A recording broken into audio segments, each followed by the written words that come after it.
In the vast expanse of the galaxy, where warrior races clash among the stars and legends are born in fire and blood, there exists a truth that would shake the foundations of every civilization. The most feared name whispered in the darkest corners of space belongs not to a towering beast or an ancient AI, but to a quiet human who grows flowers in his spare time. What happens when the most powerful alien empress in known space falls in love with a man who reads poetry, speaks softly, and has never once mentioned the graveyard of fleets that bears his name? What happens when she discovers that her gentle husband, the one who makes her tea every morning and listens to her troubles, is the same person entire star systems evacuate at the mere mention of his arrival? This is the story of Zarathek the Unconquered, supreme commander of the Vortak Empire, and the soft-spoken human she married, completely unaware that she had just bound herself to the most dangerous individual the universe has ever known. Zarathek the Unconquered stood 8 feet tall in her ceremonial battle armor, her forearms crossed as she surveyed the orbital garden station through the viewport of her flagship. The crystalline domes gleamed like jewels against the backdrop of space, each one containing ecosystems from a dozen different worlds. It should have been a symbol of unity and peace. Instead, it reminded her of everything she despised about modern galactic politics. Supreme Commander, her aide, Krellick, approached with obvious hesitation. The Terran delegation is requesting permission to board. They insist on personally delivering their tribute. Zarathek's mandibles clicked in annoyance. The humans had been the latest species to surrender to the Vortak Empire, though their capitulation had been surprisingly swift. No grand battles, no desperate last stands. They had simply sent a message saying they acknowledged Vortak superiority and would provide the standard tribute. It had been almost disappointing. "Let them come," she growled. "But make it quick. I have 3 other tribute ceremonies today, and the Kaldrathi are threatening to revolt again in the Outer Rim." The human delegation consisted of only 3 individuals, which was unusual.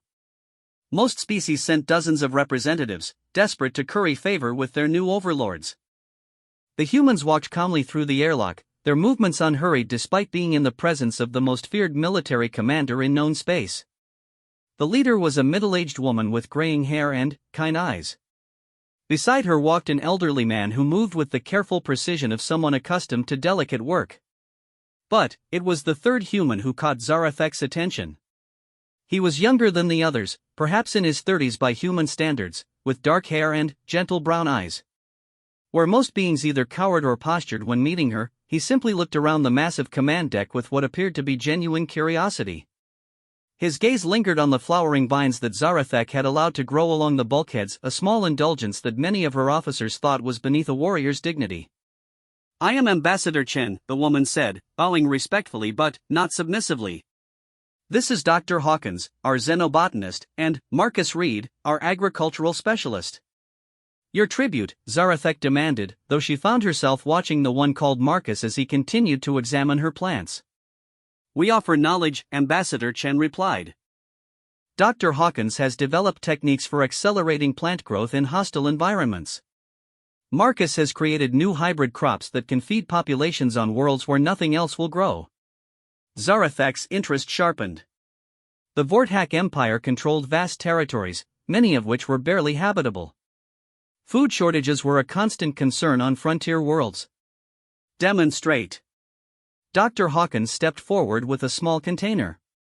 Inside was what looked like a dying plant, its leaves brown and withered. This Alterian moss is considered one of the hardiest organisms known. Even it can't survive on most of your Outer Rim worlds. He produced a small vial of silver liquid. Marcus developed this compound.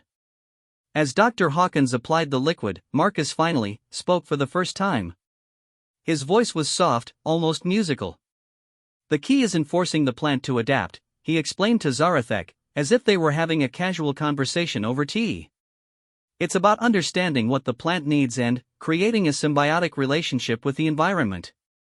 Zarathek watched, fascinated, as the moss began to recover before their eyes.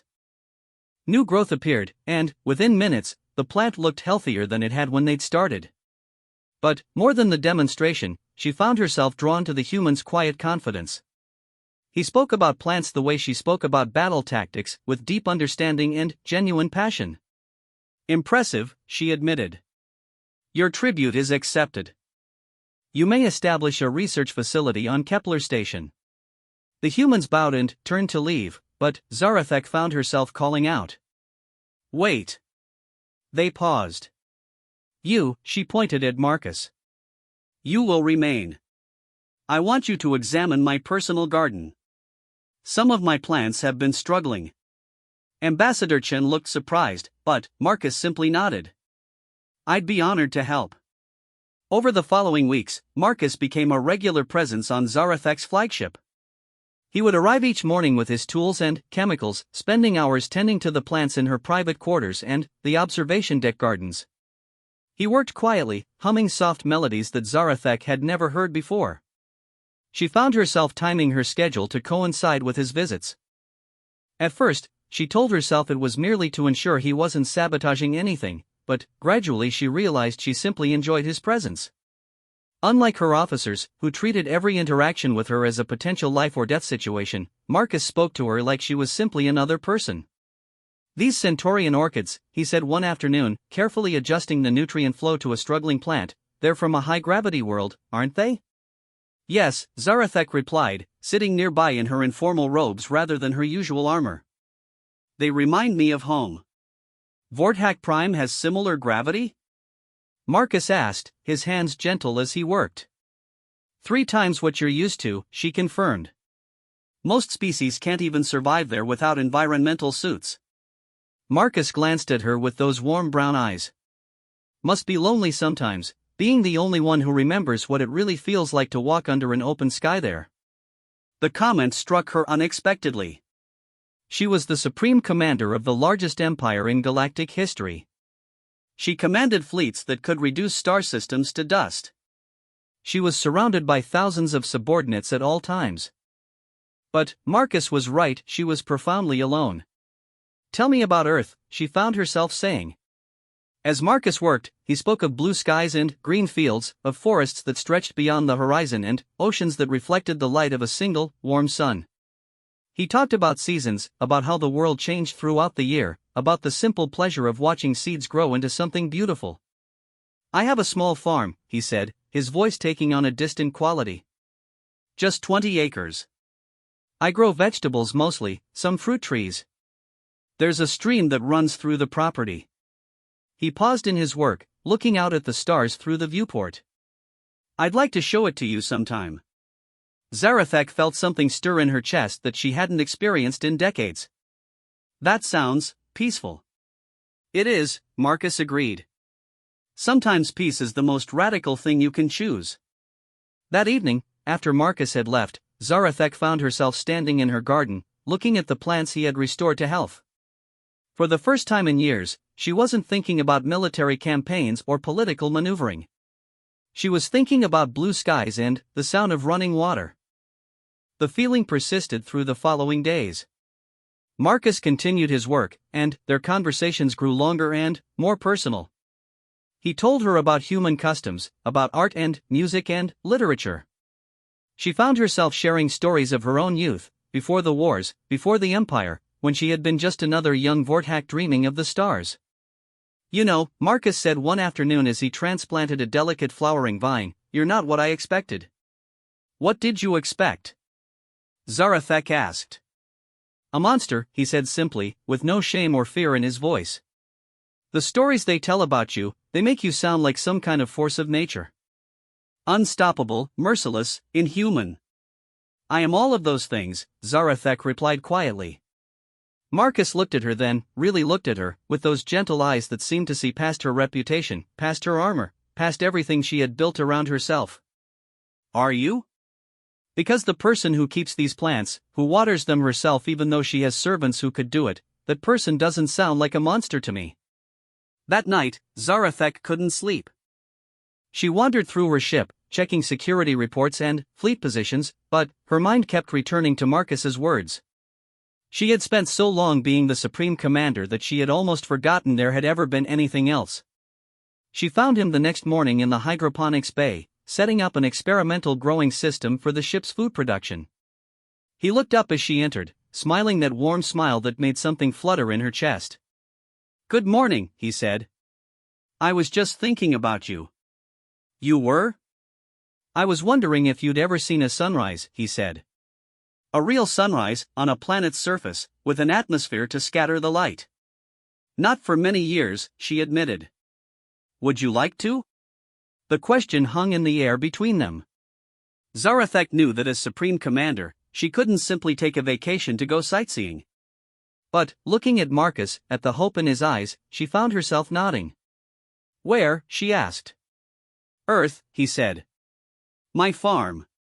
I know it's probably impossible, given your position, but nothing is impossible, Zarathek interrupted. Not for me. Marcus's smile widened, and, for the first time in decades, Zarathek felt something that wasn't anger or determination or cold calculation. She felt joy. As she made arrangements for a diplomatic mission to Earth, ostensibly to inspect the human tribute facilities, Zarathek reflected on the strange turn her life had taken. She had conquered star systems without feeling this nervous. She had faced down the combined fleets of 3 different empires without her heart racing like this. But, the thought of seeing Marcus's farm, of experiencing the simple peace he described, filled her with an anticipation she hadn't felt since she was young. For the first time in her adult life, Zarathek the Unconquered was looking forward to something that had nothing to do with war. Earth looked nothing like the tactical displays Zarathek had studied during the human submission. From orbit, it appeared as a swirl of blue and white, with patches of green and brown that spoke of a world still wild and untamed despite millennia of civilization. She had expected a fortress world, cities of metal and glass prepared for war. Instead, she saw a planet that seemed to embrace life itself. Marcus met her at the landing platform, dressed in simple clothes rather than the formal attire most beings wore when greeting her. He looked relaxed, happy, more himself than he had ever appeared on her ship. Behind him stretched rolling hills covered in green, and Zarathek could hear something she had almost forgotten existed, the sound of birds singing. Welcome to Earth, Marcus said, approaching her transport without fear. How was the journey? Efficient, Zarathek replied, though she found herself distracted by the warm breeze carrying unfamiliar scents. Her usual escort of guards remained with the ship at her instruction. For the first time in decades, she was alone with someone who wasn't part of her military hierarchy. Marcus led her to a simple ground vehicle, not a military transport, not a ceremonial craft, just a basic conveyance that looked like it had seen years of honest use. As they drove through the countryside, Zarathek stared out at landscapes that defied her understanding of civilization. There were no defensive positions, no weapons emplacements, no signs of the military might she knew humans possessed. Your people seem unguarded, she observed. Marcus glanced at her curiously. Guarded against what? Invasion. Attack. Conquest. From who? Marcus asked. We're part of your empire now. Who would dare attack a Vortak protectorate? The simple logic of it struck her unexpectedly. Her empire was so vast, her reputation so fearsome, that entire species lived in peace simply because they flew her banners. When had she last considered that her wars might actually be creating the very peace she had always claimed to seek? The farm appeared around a bend in the road like something from a dream. The house was small and weathered, built from local stone and wood that had aged to a warm gray. Gardens surrounded it in careful profusion, vegetables in neat rows, fruit trees heavy with produce, flowers scattered throughout in bursts of color that served no purpose except beauty. It's not much, Marcus said, and Zarathek could hear genuine affection in his voice. But, it's home. Home. Zarathek tried to remember the last time she had thought of anywhere as home rather than headquarters or base or strategic position. Her flagship was comfortable, efficient, designed to project power and command. This place was none of those things. Yet as she stepped out of the vehicle and felt soil beneath her feet instead of metal decking, something inside her chest loosened. Show me everything, she said. Marcus lit up like a star going nova. He led her through the gardens, explaining each plant, each technique, each small innovation he had developed. His passion was infectious. He spoke of soil composition and root development with the same intensity that her generals brought to fleet movements and tactical positioning. But, where her officers spoke of destruction and conquest, Marcus spoke of growth and nurture. They paused beside a small stream that bubbled through the property, exactly as he had described. The sound was hypnotic, constant but ever-changing, powerful but gentle. Zarathek found herself sitting on a moss-covered stone, watching the water flow over smooth rocks worn by centuries of patient erosion. "You could have demanded a palace," she said quietly. "As my agricultural advisor, you could have claimed estates on a dozen worlds. Why this?" Marcus sat beside her, close enough that she could feel the warmth radiating from his human body. "Because this is real. Those palaces, those estates, they'd just be symbols of status. This place." He gestured at the stream, the gardens, the simple house. "This is life. Real, growing, changing life." That evening, Marcus cooked dinner for her. Zarathek, who commanded fleets and decided the fate of civilizations, sat at a simple wooden table and watched a human male prepare food with his own hands. It should have been beneath her dignity. Instead, she found it fascinating. "Most species send me gifts of weapons or precious metals," she said, watching him work with practiced efficiency. "You offer vegetables." Marcus smiled. "These vegetables could end hunger on a dozen worlds. Weapons can only destroy. Which is more valuable?" The meal was simple but somehow more satisfying than the elaborate feasts she was usually served. They ate by candlelight, and Marcus told her stories of his childhood, of learning to farm from his grandfather, of the satisfaction that came from creating something instead of taking it from others. "Tell me about your first battle," Marcus asked during dessert. Zarathek paused, surprised by the question. Most beings were terrified to ask her about her military history. "Why?" "Because you never talk about them with joy," Marcus observed. "You speak of strategy and necessity, but never about the thrill of victory. I'm curious why." The question made her uncomfortable in a way she couldn't quite identify. Victory is its own reward. Joy is irrelevant. Is it? Marcus leaned back in his chair, those warm eyes studying her face. "You're the most successful military commander in galactic history. You've never lost a major engagement. If victory doesn't bring you joy, what does?" Zarathek found herself without an answer.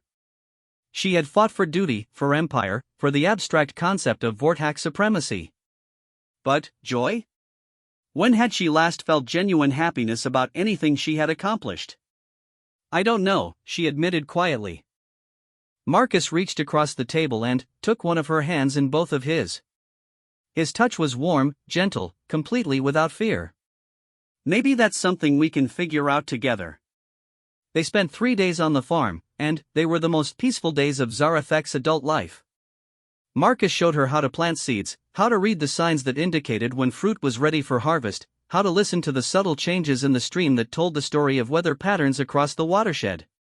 He taught her to see the world not as territory to be conquered but as a living system to be understood and nurtured.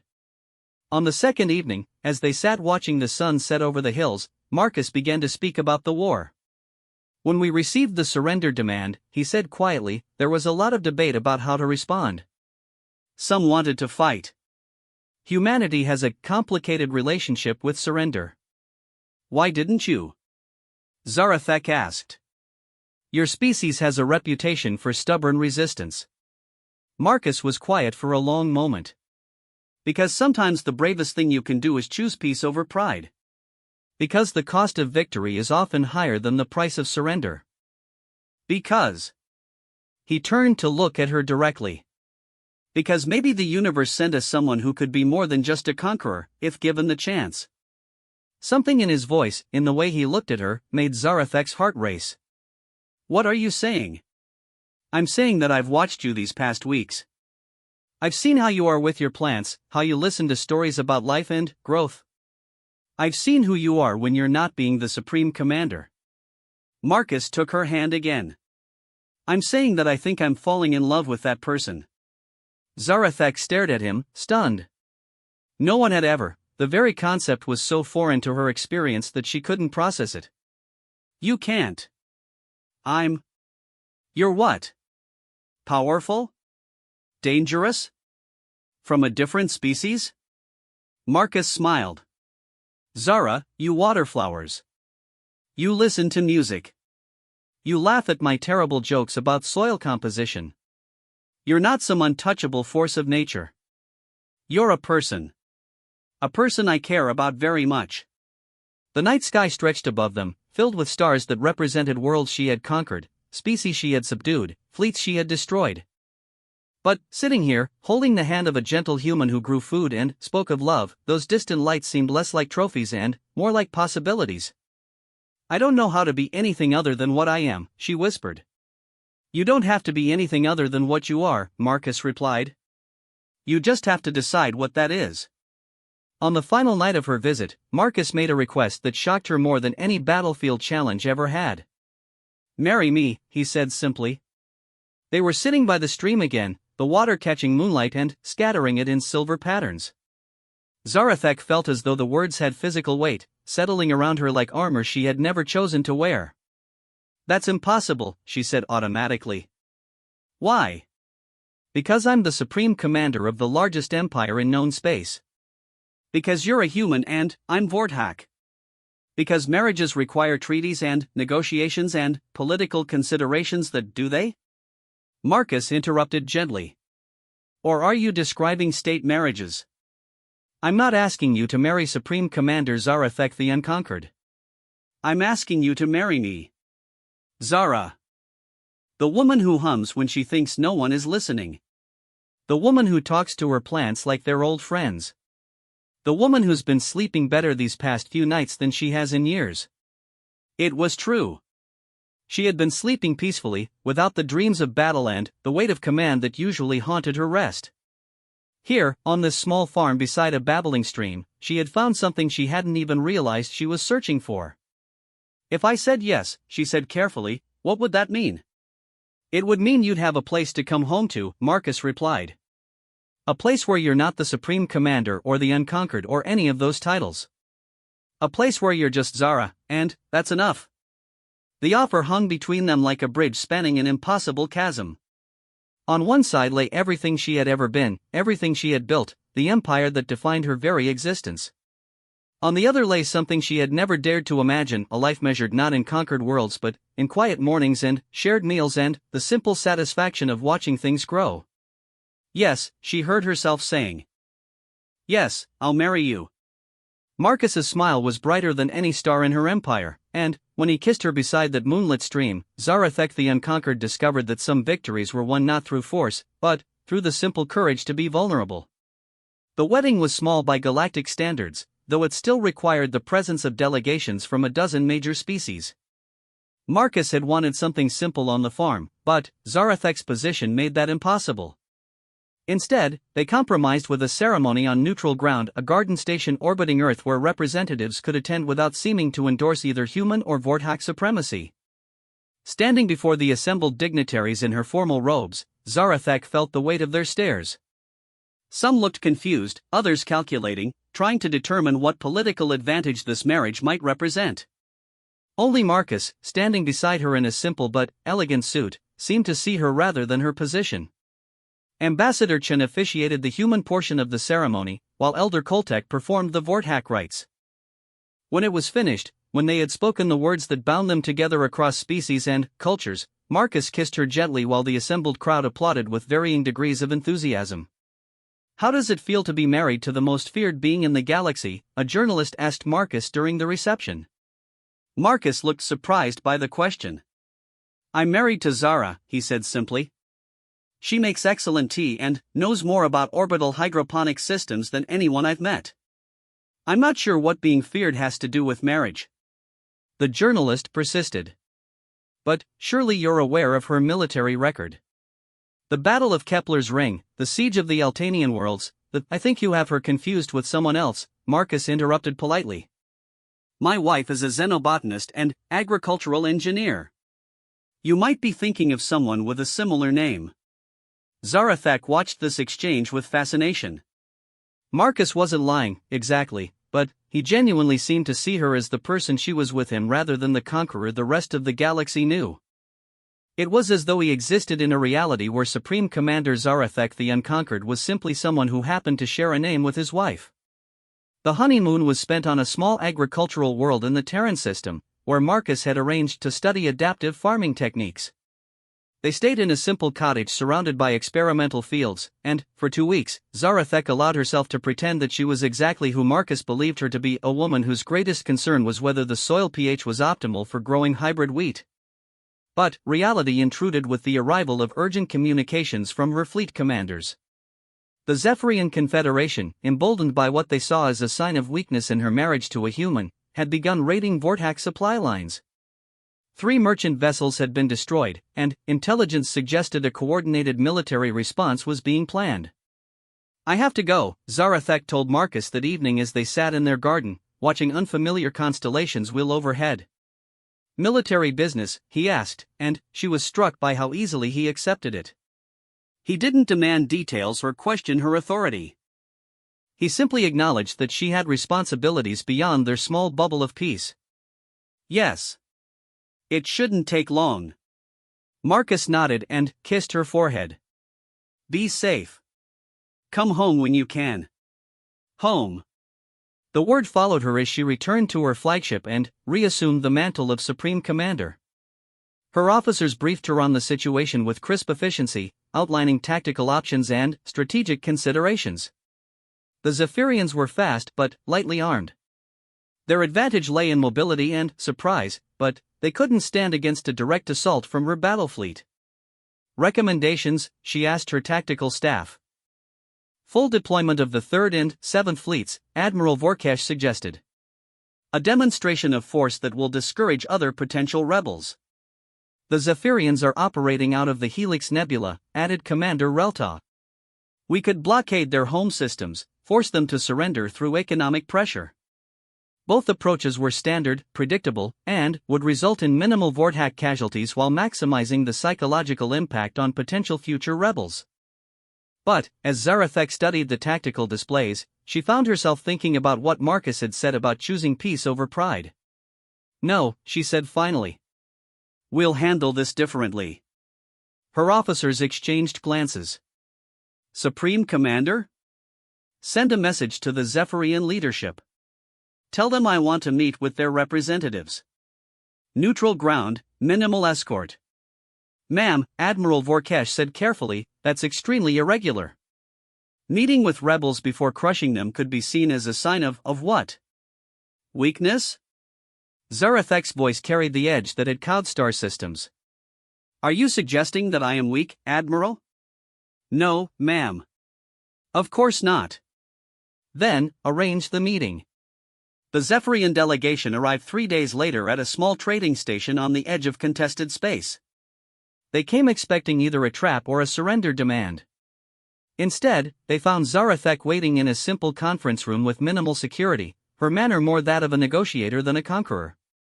"You've been attacking my supply ships," she said without preamble as the Zephyrian leaders took their seats across from her. Prime Speaker Kawaitiachara, a tall humanoid with silver skin and large dark eyes, stared at her suspiciously. "We have been defending our sovereign territory from imperial encroachment. My supply ships were carrying agricultural equipment and medical supplies to refugee camps on the Outer Rim worlds," Zarathek continued. "You destroyed aid intended for beings displaced by the conflict in the Magellanic sector." The slight softening in Kawaitiachara's expression suggested this was news to her. "We were told they were military transports." "By whom?" "Our sources within the Imperial fleet." Zarathek leaned forward slightly. "I see. And these sources told you that attacking supply lines would somehow achieve Zephyrian independence?" "They said it would demonstrate that the Empire isn't as invincible as it claims." "The Empire is exactly as invincible as it claims," Zarathek replied matter-of-factly. "But that doesn't mean it has to be your enemy." For the next hour, she outlined a proposal that stunned the Zephyrian delegation. Instead of conquest or punishment, she offered them autonomy within the Empire. They could maintain their own government, their own military, their own culture. In exchange, they would provide intelligence about the sources who had fed them false information about her supply ships, and they would assist with relief efforts for refugees from the ongoing conflicts in distant sectors. "Why?" Prime Speaker Kawaitiachara asked finally. "Why offer us partnership instead of simply crushing us? Everyone knows you could end our civilization in a matter of days." Zarathek was quiet for a moment, thinking of Marcus working in his garden, speaking about symbiotic relationships between plants and their environment. Because sometimes the strongest response isn't the most violent one. Because the empire is large enough for different species to find their own place within it. And because. She paused, surprised by her own words. Because I'm tired of solving every problem with force. The negotiations took 3 more days, but, in the end, the Zephyrians agreed to her terms. They would become an autonomous member of the Empire, with guarantees of self-governance and cultural preservation. In exchange, they would provide intelligence about the network of Imperial officers who had been feeding them false information, a network that, as it turned out, included several high-ranking members of Zarathek's own fleet command. The revelation of treachery within her ranks should have triggered a massive purge, executions and court-martials that would have served as an example to any other potential traitors. Instead, Zarathek found herself thinking again about Marcus's words regarding the difference between justice and vengeance. She called the suspected officers to a meeting aboard her flagship. Admiral Vorkesh, Commander Relta, and a dozen others sat around the conference table, their expressions ranging from confident to nervous as they waited to learn why they had been summoned.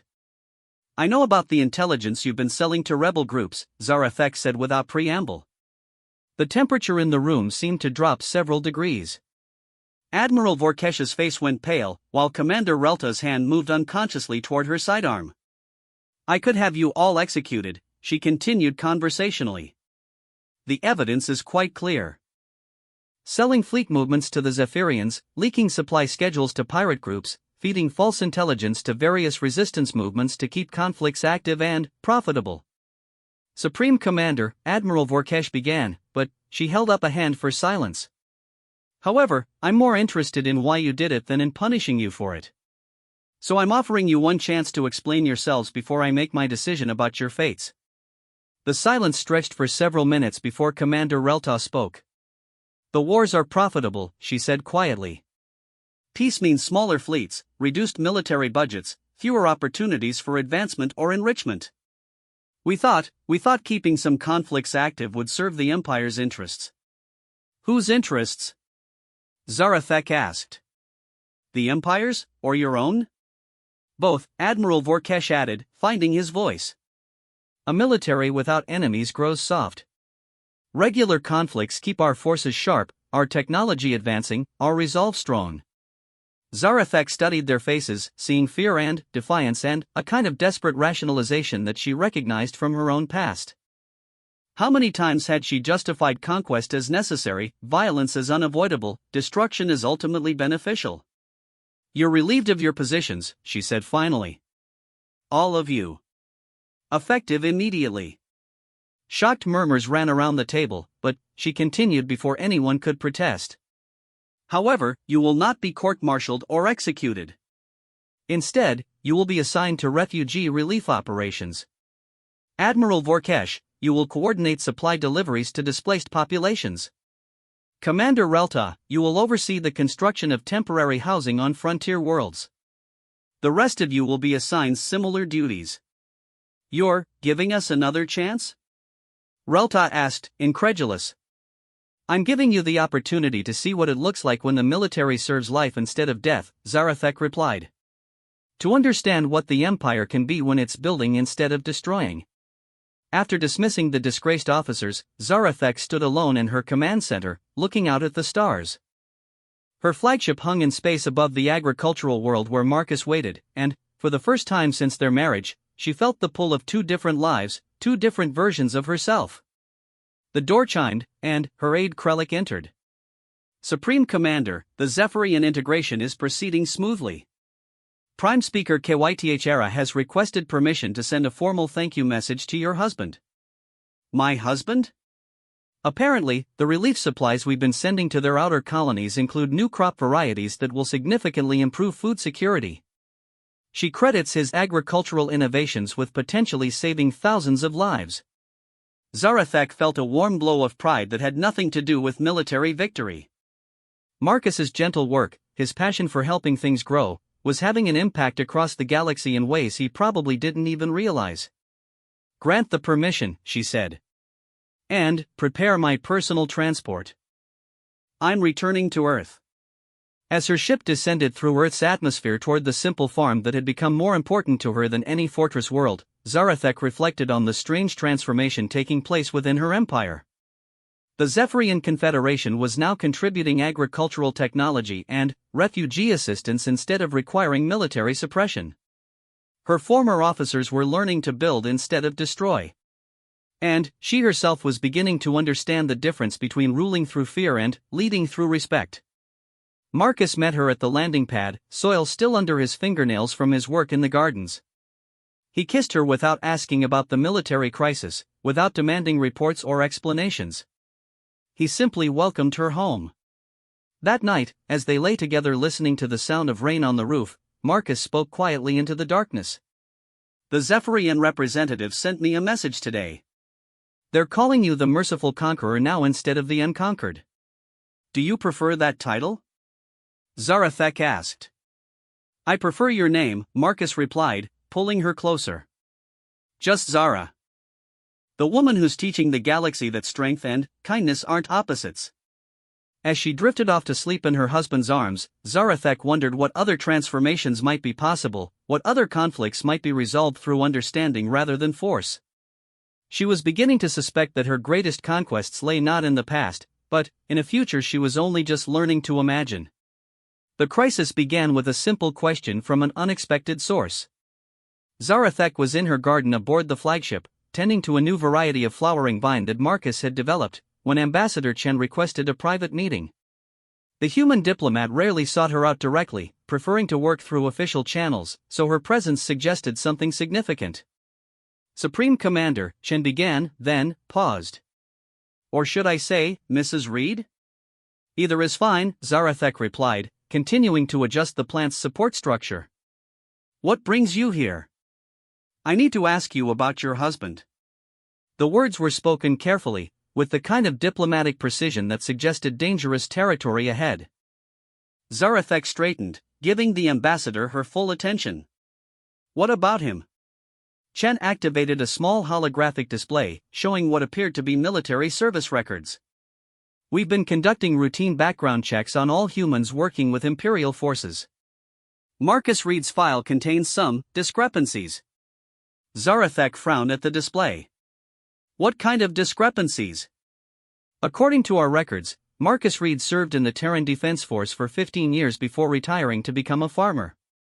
But the details are strange. His service record has been classified at levels that require special clearance even for me to access. The few details we can confirm suggest he was involved in conflicts that don't officially exist. Many military personnel have classified service records, Zarathek said, though she felt a flutter of unease. What makes his unusual? Chen manipulated the display, highlighting specific sections. His discharge papers list his final rank as agricultural specialist, which is a civilian position. But his medical records reference injuries consistent with combat duty in zero-gravity environments. His psychological evaluations mention exceptional performance under extreme stress and unique strategic capabilities. And, most puzzling of all, there's a commendation for something called Operation Silent Garden. The name meant nothing to Zarathek, but she noticed Chen's carefully neutral expression. You recognize that operation? I do. It was the single most devastating intelligence coup in the history of human military operations. An entire enemy fleet simply disappeared. No trace, no debris, no survivors. The official report claimed it was a navigation error that led them into a star. But there were rumors. Chen paused. Rumors about a single operative who infiltrated the command structure and turned their own systems against them. Zarathek felt the world shift slightly around her. That's impossible. Marcus is a farmer. He grows vegetables and flowers. He's never even raised his voice in anger. I know this is difficult, Chen said gently. But I think you need to ask him directly. Because if the rumors are true, if Marcus Reed is who I think he might be, then your husband isn't just a farmer. He's the most dangerous individual humanity has ever produced. That evening, Zarathek returned to Earth with questions burning in her mind. She found Marcus in his usual place, working in the garden as the sun set behind the hills. He looked up as she approached, smiling with the warmth that had first drawn her to him. "You're early," he said, wiping his hands on a cloth. "I wasn't expecting you until tomorrow." "Marcus," she began, then stopped. How did one ask if one's gentle husband was secretly a legendary assassin? "What's wrong?" His expression grew concerned. "You look troubled. Tell me about Operation Silent Garden." The change in Marcus was subtle but unmistakable. The relaxed posture stiffened slightly. The warm smile faltered for just a moment. His hands, still holding the cloth, went completely motionless. "Where did you hear that name?" he asked quietly. "Does it matter?" Marcus was silent for a long moment, looking out at the fields he had tended for years. When he spoke, his voice had a different quality, not the gentle farmer she knew, but something harder and infinitely more careful. "Yes," he said finally. "It matters a great deal. Because that name isn't supposed to exist in any records you could access. It does. Along with a service record that doesn't make sense and medical files that suggest you've seen combat I know nothing about." Zarathak felt something cold settling in her stomach. "Who are you, Marcus?" He sighed deeply, setting down the cloth and walking to the stone bench beside the stream. "I'm exactly who I told you I am. I'm a farmer. I grow things. I believe in peace over conflict. I love you." He looked up at her. "But that's not all I am. Tell me." "Sit down first." Zarathak remained standing, and Marcus nodded as if he had expected that response. "Operation Silent Garden was real," he said. "And the rumors about what happened are mostly accurate. A Krillian battle fleet was threatening to break through human defenses and attack civilian populations. Conventional military response would have resulted in massive casualties on both sides. So they sent someone who could eliminate the threat without a direct confrontation. You. Me." Marcus's voice was barely above a whisper. "I infiltrated the fleet by posing as a maintenance worker. Spent 3 months learning their systems, their protocols, their weaknesses. Then, when they were preparing for their final assault, I introduced a computer virus that turned their own navigation systems against them.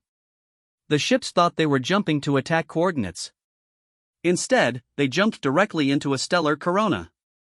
Zarathak felt the blood drain from her face. An entire fleet.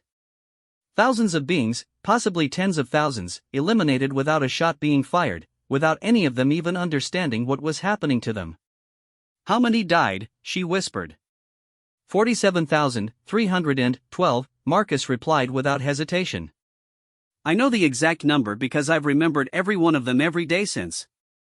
The precision of the figure, delivered with the matter-of-fact tone of someone reporting agricultural statistics, somehow made it worse. Zarathak, who had commanded fleets in battles where the casualties numbered in the hundreds of thousands, found herself shaken by the clinical efficiency of it. "You killed them all.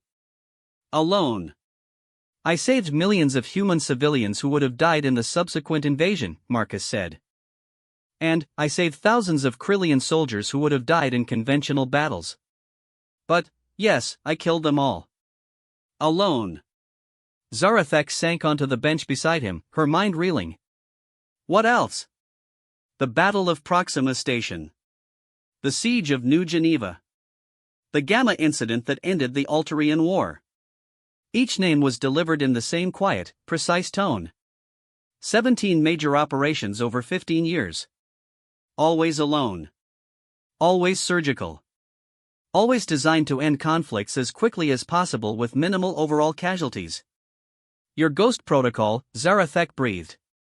Marcus looked surprised. "You know that designation?" "Know it?" "Every intelligence service in the galaxy has files on Ghost Protocol. The operative who could end wars single-handedly. Who could infiltrate any organization, eliminate any target, disappear without a trace. But they said it was a myth, a story told to frighten enemy commanders. It was better for everyone if they thought that," Marcus said. "Fear of a legend can be more effective than the reality of a single person." Zarathek stared at her husband, this gentleman who had taught her to see beauty in growing things, who made her tea every morning and listened to her troubles and tried to reconcile him with the most feared intelligence operative in galactic history. "Why?" she asked. "Why tell me you were a farmer? Why hide this?" "Because I am a farmer," Marcus said firmly. "Everything I told you about myself was true. I grow food. I love the work. I find peace in helping things grow instead of destroying them. The other thing, the operations, the ghost protocol, that's what I used to be. Not who I am. You can't just stop being what you were. Can't you?" Marcus turned to face her fully. "You're not the same person who conquered the Altanian worlds, are you? You're not the same supreme commander who built an empire on the bones of a dozen civilizations. People change, Zara. Sometimes they become better than they were." The words stung because they were true. She had changed, was still changing. The woman who had married Marcus was not the same as the one who had first demanded tribute from the human delegation. "But, you lied to me." "I never lied," Marcus said quietly. "I told you I was a farmer. I am. I told you I believed in peace. I do. I told you I loved you. That's the truest thing I've ever said." He was quiet for a moment. "But, I didn't tell you everything. And, for that, I'm sorry." Zarathak stood up abruptly, pacing to the edge of the stream. Her mind was racing, trying to process not just the revelation about Marcus, but what it meant for everything else. "The human surrender," she said suddenly. "It wasn't because you were afraid of my empire. It was because you could have destroyed my fleet before it ever reached Earth." Marcus didn't deny it. Humanity looked at the approaching Vortak forces and calculated the casualties. Then, they looked at the alternative, sending me to eliminate the command structure of your empire, and calculated those casualties too. They chose the option that resulted in fewer deaths. "You could have killed me." "Yes." The simple acknowledgement hung in the air between them. Zarathek turned to stare at him, this soft-spoken man sitting peacefully beside a babbling stream, and felt a chill that had nothing to do with the evening air. "Why didn't you?" "Because when I met you, I realized that killing you wouldn't actually solve anything. Your empire would survive your death. Another commander would take your place, probably someone less reasonable than you turned out to be. The cycle of conquest would continue." Marcus stood and walked toward her slowly. "But, changing you, helping you see different possibilities, that could change everything. You manipulated me." The words came out harsher than she intended, but the realization was like a physical blow. Everything, the garden, the farm, the marriage, it was all an operation. "No." The firmness in Marcus's voice stopped her short. "The garden was real. The farm is real. The marriage is real. Everything I shared with you, everything I felt, every moment of happiness, all of that was completely genuine. But, you approached me with an agenda." "I approached you because I was ordered to assassinate you if necessary," Marcus said bluntly. "But, I stayed because I fell in love with you. I married you because you made me believe in the possibility of peace. Nothing about what we have together is false, Zara. It's the first completely honest thing I've done in 15 years. Zarathak wanted to believe him. But, the revelation had shaken her understanding of everything they had built together. How could she trust her own feelings when the entire foundation of their relationship might have been built on deception? "I need time," she said finally. "I need to think." Marcus nodded, his expression sad but understanding. "Of course. Take all the time you need." As Zarathak walked back toward her transport, leaving Marcus standing alone beside the stream, she felt as though the ground beneath her feet had shifted. The gentle farmer she had fallen in love with was also the most dangerous operative in human history. The man who had taught her about peace was someone who could end civilizations with nothing but patience and a computer virus. But, perhaps most disturbing of all was the realization that, in some ways, they were perfectly matched.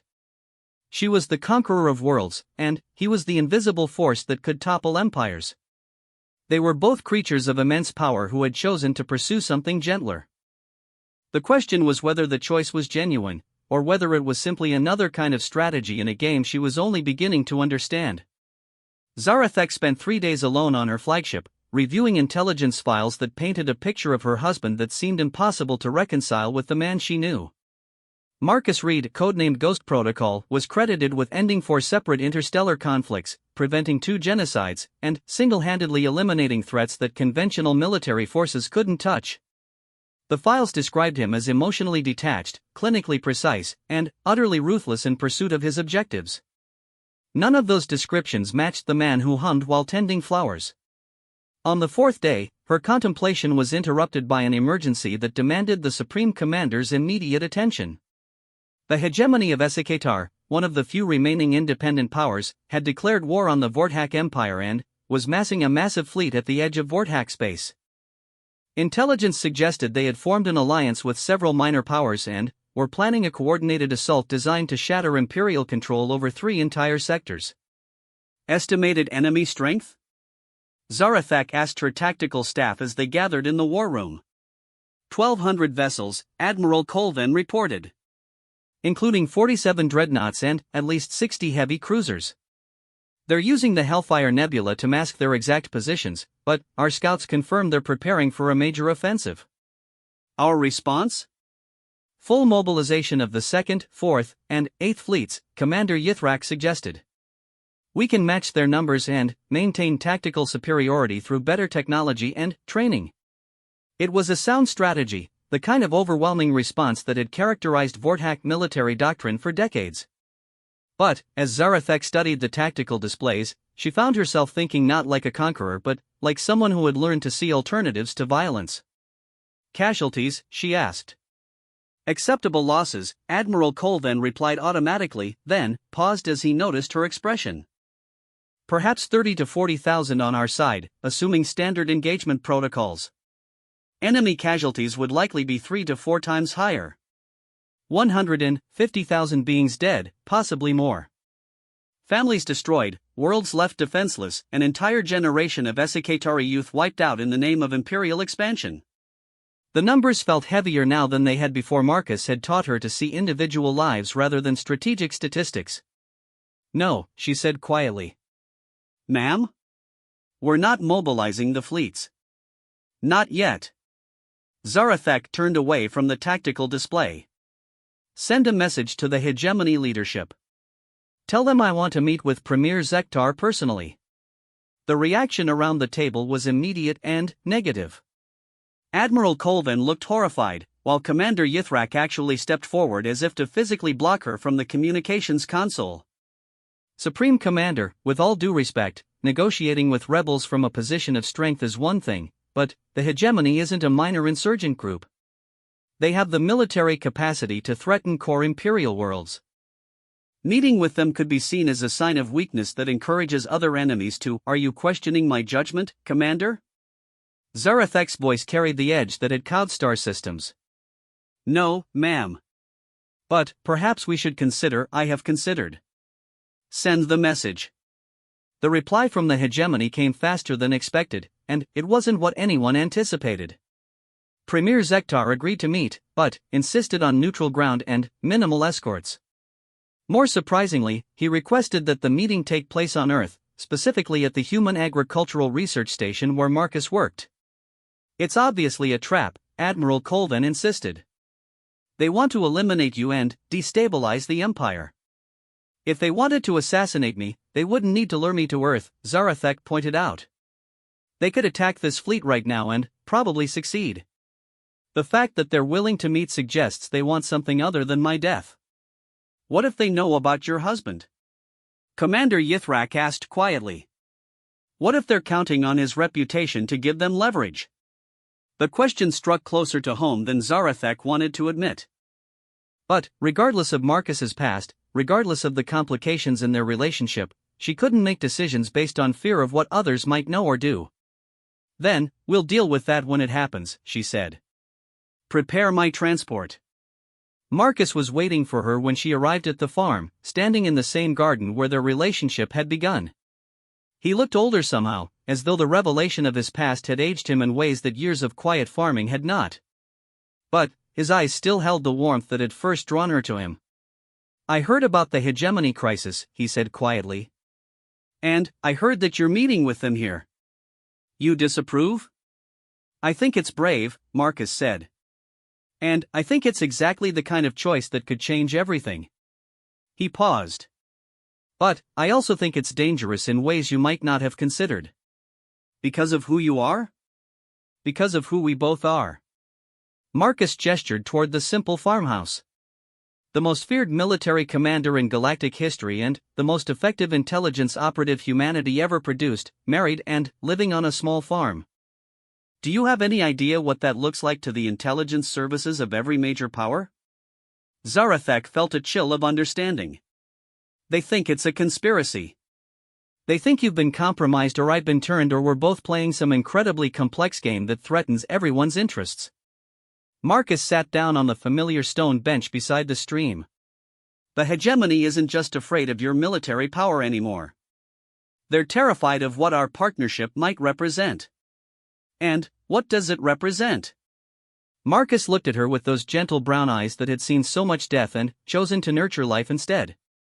The possibility that the galaxy's greatest weapons of war have decided to build something instead of destroying it.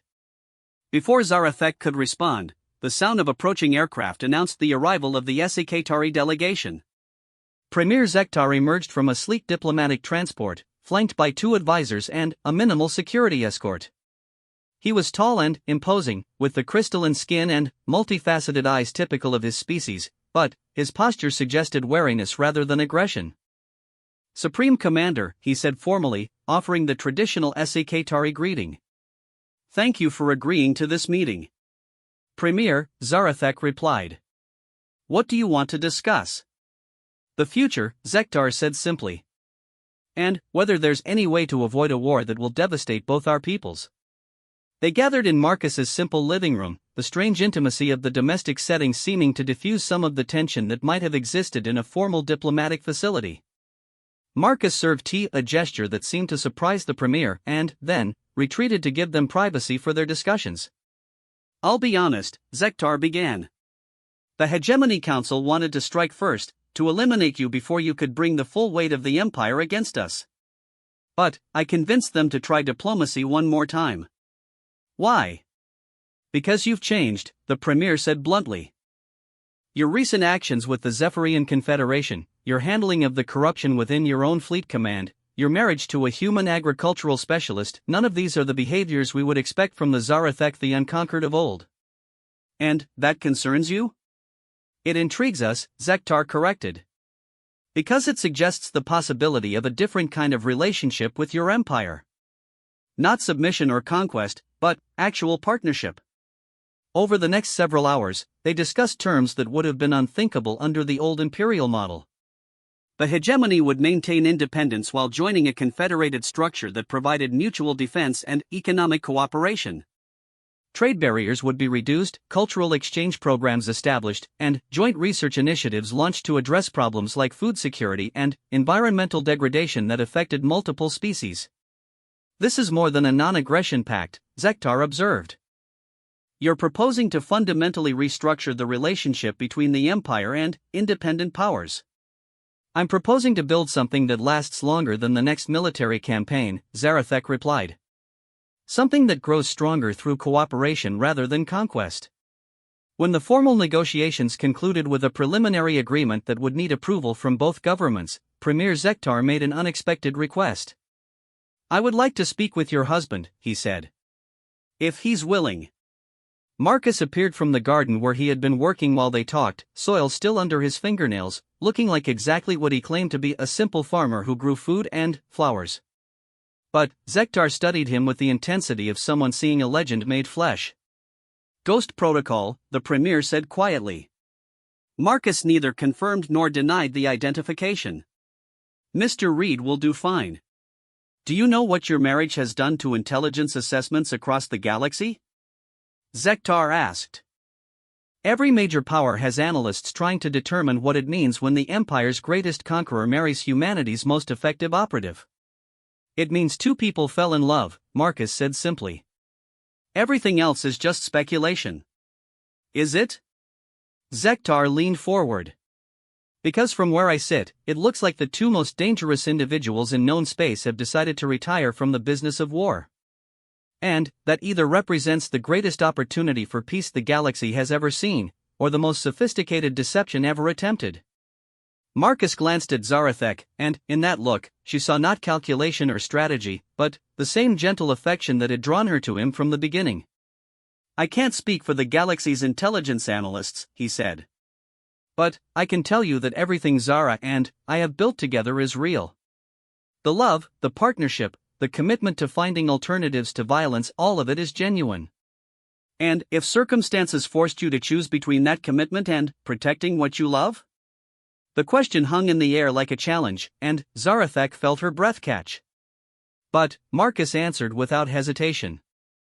"Then, we'd find a third option that protected both," he said. "That's what people do when they refuse to accept that violence is inevitable." Later that evening, after Premier Zektar had departed with the preliminary agreement that could reshape galactic politics, Zarathek and Marcus sat together beside their stream, watching the stars emerge in the darkening sky. "Are we living a lie?" she asked quietly. "What do you mean?" "All of this. The peaceful existence, the quiet domesticity, the belief that we can change the galaxy through agriculture and diplomacy. Are we just playing house while the real universe continues to operate by the old rules?" Marcus was quiet for a long moment, listening to the sound of water flowing over stones. "Do you remember what you said the first time you saw this farm? You asked why I chose a place like this instead of claiming estates on a dozen worlds. You said it was because this was real." "It is real," Marcus said firmly. "The love we share is real. The peace we've found is real. The changes we've made in ourselves and in others are real. The fact that we used to be other things doesn't make what we are now false. But what if the old things we used to be are needed again? What if peaceful solutions aren't always possible?" Marcus took her hand, his calloused fingers intertwining with hers. "Then, we'll do what we have to do. But we'll do it as the people we've become, not the people we used to be.